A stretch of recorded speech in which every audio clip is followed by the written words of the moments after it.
ako Ivana u baby Jagy slúžila. Skoro až na samom kraji sveta žili kedysi dávno v zabudnutej chalúbke pod lesom jeden starec a starenka. Tí jedinú dcérenku mali, ktorú Ivankou nazvali. Bola, že to dievčica milá, dobrého srdca a veru bola ona i pekná, švárna, do každej roboty šikovná. Okrem toho, že s každou prácou starým rodičom pomohla, rada sa ona po lúkach a lesoch túlala. S kvietkami sa tam ona rozprávala, aby sa od nich dozvedela, z ktorých liečivé odvary i masti pripraviť sa dajú.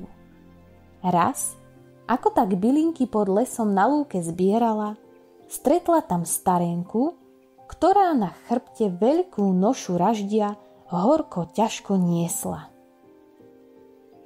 Zdravás buď, starká, pozdravila sa milo Ivanka. I tebe zdravás, dievčička. Kamže vy s tou veľkou nošou? Rada vám ja pomôžem. Ej, dobrá duša, veru, že budem ti povďačná. Ja len tu nedaleko chalúbku mám. A keď mi ty pomôžeš, za odplatu ťa ja všeličo o bylinkách naučím, ak budeš chcieť. O to radšej vám ja pomôžem, lebo ja bylinky tu zbieram. A čo to sama sa naučiť snažím, ale keby ma niekto do učenia zobral, bola by som veru veľmi rada. Stalo sa teda, že Ivanka k lesnej starenke do učenia išla. Kdečo sa tu za nejaký ten čas aj podučila o bylinách, ba i o nejakých čaroch. Začala ona teda ľuďom v okolí pomáhať od choroby či zranenia. Dozvedel sa o tom kdekto, no horšie na tom bolo, že i baba Jaga sa dozvedela, že lesná starena učnicu si našla. To sa jej veru nepáčilo. Vysadla teda baba Jaga na metlu svoju lietajúcu a k chalúbke pod lesom priletela, aby ona Ivánku do svojej chalupy na stračej nôžke odniesla. Premenila sa ona na bohato vyobliekanú paniu a zabúchala na dvere chalúbky. Keď Ivánkin otec i mať jej otvorili, najprv na nich milo začala. Dajte mi do služby to vaše šikovné dievča. Joj, pani drahá, nezaobídeme sami bez našej dcérenky. Už sme starí a jej pomoc potrebujeme. Ak mi ju nedáte? Nahnevala sa baba Jaga a späť do svojej podoby sa premenila. Odfúknem ja vám chalupu a dcéru vám i tak zoberiem. Naľakali sa starec i starenka, ale tu Ivanka na dvor z pitvora vyšla a pred rodičov si zastala. Nebojte sa o mňa, drahí moji rodičia, keď je tak, musím ja veru ísť babe Jage. Hádam si už len nejako pomôžem. A čo skoro sa vám vrátim. Pošepla Ivanka rodičom, na rozlúčku ich vyobímala a otočila sa k babe Jage. Dobre, pôjdem k vám ja do služby. Ledva to Ivanka vyriekla, Jaga ju za ruku chytila, na metlu posadila a odniesla do svojej chalupy na stračej nôžke, ktorá bola na druhej strane hlbokého lesa, až na samej hranici, ba možno až za hranicou Navu. Vlnu potrebujem, skríkla baba Jaga na Ivanku hneď, ako pred jej chalupu sa zniesli. Pôjdeš na lesnú čistinku a ostriháš moje ovce. Dobre, ostrihám a vlnu vám donesiem. Pokorne odvetila Ivanka a hneď sa aj lesným chodníkom na čistinku pobrala. Ako si tak ku čistínke kráča, kde sa vzala, tu sa vzala, lesná starenka sa pred ňou zjavila. Kamže si sa, milá moja Ivanka, vybrala? Ale baba Jaga ma poslala jej ovce ostrihať a vlny jej doniesť. Horký, že ovce! Jaga ťa na istú smrť poslala, lebo jej ovce nie sú ovcami, ale vlky zubaté. Ja teda biednu úlohu splním. Ako by som to spravila? aby som sa od baby Jagy čím skôr zo služby dostala. Nič sa ty neboj. Hneď ako na čistinu prídeš. Uprostred nej starý dub stojí. Vyškriap sa ty na ten strom a z plného hrdla zakrič. Ovce moje ovce, pod tento strom sa zbehnite, sami seba strihajte a mne vlnu nechajte.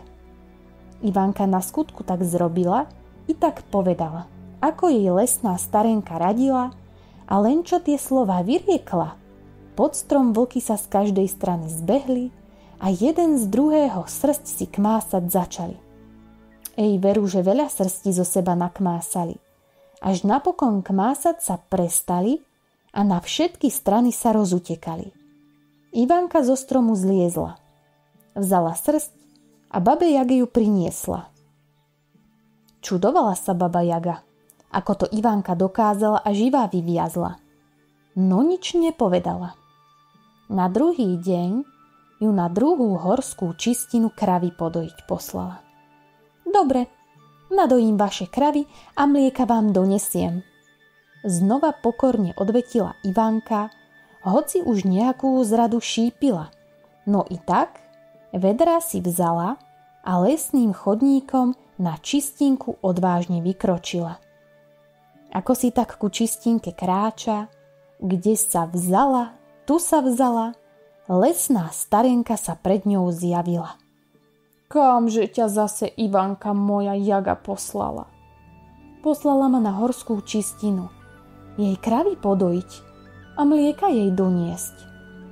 Horkýže kravy, Jaga ťa na istú smrť poslala, lebo jej kravy nie sú kravami, ale medvedice chlpaté. Tušila som ja nejakú zradu, ale ako ja biedna úlohu znova splním, aby som sa od baby Jagy čím skorej zo služby dostala. Nič sa ty neboj, hneď ako na čistinu prídeš, uprostred nej starý smrek stojí. Vyškriap sa ty na ten strom a z plného hrdla zakrič. Kravy moje kravy, pod tento strom sa zbehnite, sami seba podojte a mne mlieka vo vedrách nechajte. Ivanka na skutku znova tak zrobila. I tak povedala, ako jej lesná starenka radila, a len čo tie slová vyriekla, pod strom na skutku medvedice z každej strany sa zbehli, navzájom sa podojili, mlieko do vedier zliali a len čo to urobili, do lesa v každú stranu sa rozutekali. Ivanka zo stromu zliezla.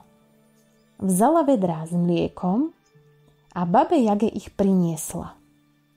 Čudovala sa baba Jaga i tentokrát, že švárna deva i teraz živá vyviazla. Rozhodla sa teda, že to vezme do vlastných rúk. V peci nechá zakúriť. Ivanku upečie a sama ju zje. Na druhý deň baba Jaga poslala Ivanku raždie zbierať na rozkúrenie pece, že jej je akosi zima. Ako si tak Ivanka raždie zbiera, kde sa vzala, tu sa vzala, lesná starenka sa pred ňou do tretice zjavila. Čože to, Ivanka, čože? Hádam, to baba Jaga na raždie ťa poslala. Hej, poslala, aby som jej pec rozkúrila, že jej je akosi zima. Ej, zle je, dievča moje, zle je. Horký, že zima, to ona ťa upiec tej peci chce a potom zožrať. No úloha je tentokrát na splnenie v celku ľahká, ale ako si ja život zachránim, až úlohu splním. Nič sa ty neboj, tu máš masla, krúp, hrebeň drevený, kúsok brúsok kamenný a za košík smoly. Do tretice úlohu ty splníš a potom, keď zle bude, na slobodu utekaj. Maslom pán ty dvere natri a oni sa ti otvoria. Krkavcom, čo sa na teba na dvore vrhnú, krúpy hoď a oni ťa bez úhony prepustia. Potom vezmi metlu baby Jagy, oplot dvora opretú, vysadni na ňu a leď. Ako Ivanka raždia za plnú oteb nazbierala, k peci ju priniesla, baba Jaga ju so strojeným úsmevom pochválila, že aká je ona šikovná, že jej 3. úlohu splnila a že len čo v peci zakúri, domov sa vrátiť môže. Zakúrila teda deva v peci. Zatiaľ baba Jaga do komory zuby brúsiť si šla. Len čo švárne dievča v peci zakúrilo a počulo, ako baba Jaga si zuby brúsi, chcela vybehnúť z chalupy, lenže dvere otvoriť sa nedajú. Vzala teda Ivanka masla a pánty dverí natrela. Len čo tak urobila, dvere sa sami otvorili a z chalupy na stračej nôžke ju prepustili. V tom sa však ona z chalúbky na dvor dostala, krkavce sa na ňu zleteli, že jej oči vyďobú. Ale ona ani na chvíľku nezaváhala a krúp im po dvore rozsypala. Zleteli sa krkavce na krúpy a švárnu dievku na pokoji nechali. Tá chytro metlu oplot opretú vzala, vysadla na ňu a preč letela. Ako si baba Jaga zuby dobrúsila, z komory vyšla a čo nevidí? V peci síce horí, ale dvere do Korán sú otvorené. Ona veru tak hneď vedela, že jej pečienka na úteku je. Skočila ona chytro k dverám a na nich kričí: Dvere, dvere, prečože ste Ivanku z mojej chalupy prepustili? Prečo by sme ju neprepustili? Prehovorili dvere ľudskou rečou. Tebe 300 rokov slúžime a pán ty si nám nikdy nenamazala. A ona samým maslom nám ich natrela. Vybehla baba Jaga na dvor a kričí na krkavce: Krkavce, krkavce! Prečože ste to dievčisko z dvora pustili? Prečo by sme neprepustili? Tebe po 30 rokov slúžime a ešte si nám ani za hrst ničoho nehodila. A Ivanka nám krúp nasypala. Odkrákali krkavce, no baba Jaga im dobre rozumela a ešte viac sa nahnevala, ba priam od hnevu skoro praskla, keď zistila, že jej metla zmizla. Neostalo jej teda iné, ako do veľkého mažiaru skočiť a tesne ponad zem sa rozletieť a toľkom sa poháňať. Letí Ivanka na metle, k domovu sa blíži, ale neznavá v lietaní, pomalá je. A tak baba Jaga v mažiari doháňať ju začala. Keď už Jaga vystrašenú Ivanku skoro na dosah dohnala, tá si spomenula, že od lesnej starenky hrebeň drevený dostala. Hodila ho ona teda za seba i čarovné slová vyriekla. Hrebeň môj drevený, stan sa ty horou hustou, mne za petami, jage pred očami. V tej chvíli medzi dievčinou a babou Jagou hustá hora vyrástla až po samé oblaky. Jaga tou horou preletieť nijako nemohla, tak sa domov po sekeru vrátiť musela, aby si cestu prerúbala. Keď tak urobila, znovu do mažiara skočila a poď ho letieť ponad zem za Ivankou, čo na metle k domovu sa blížila, ale neznala v lietaní, pomalá je. A tak baba Jaga v mažiari začala ju doháňať. Keď už Jaga vystrašenú Ivanku po druhýkrát skoro na dosah mala, tá za seba kamenný brúsok hodila i čarovné slová vyriekla. Brúsok môj kamenný, stan sa ty skalným vrchom mne za petami, jage pred očami. V tej chvíli medzi dievčinou a babou Jagou vysoký vrch skalný vyrástol až po samé oblaky. Jaga v mažiari nejako ponad neho preletieť nevedela.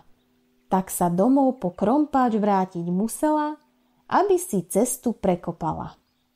Keď tak urobila, znovu do mažiara skočila a poď ho letieť ponad zem za Ivankou, čo na metle k domovu sa blížila, ale neznalá v lietaní, pomalá je. A tak baba Jaga v mažiari začala ju znovu doháňať. Keď už Jaga po Ivanke sa do tretice z mažiaru načahuje, tá za seba košík so smolou hodila i čarovné slová vyriekla. Košík môj s čiernou smolou, staň sa smolným jazerom, mne pred očami, Jage za petami. Ej, veru v strachu a náhlivosti Ivanka zaklínadlo poplietla a v tej chvíli Jaga, ale i Ivanka v smolnom jazere sa ocitli. Našťastie smola obe pevne drží. No ani jednu, no ani druhú na krok nepustí. Hromží baba Jaga, nadáva, no uväznená poramená, v smole čiernej žiadne čary vykonať nemôže. Za to Ivanka do smoly iba po pás zapadla a tak v modlitbe ruky zopela. K rodným bohom sa pomodlila, aby jej tam zhynúť nedali a skôr ako smola stuhne, na kameň pomoc jej poslali. Počula Vera lesná starenka Ivankinu modlitbu i prišla na samý kraj smolného jazera. Svoju palicu, o ktorú sa opierala, čarom predĺžila, až tak samotnej uväznenej Ivanke dosiahla. Tá sa jej rýchlo chytila a zo smoly už tvrdnúcej sa vytiahla. Šťastná, že zo služby u baby Jagy sa zachránila, k rodičom do chalúbky sa ponáhľala. Potom ešte veľa dobrého sa od lesnej starenky naučila a dlho ľuďom v okolí choroby a rany liečila. A baba Jaga? Nevedno, ako dlho tam ostala uväznená. Či ešte aj dodnes, tam niekde na konci sveta o pomoc nekričí.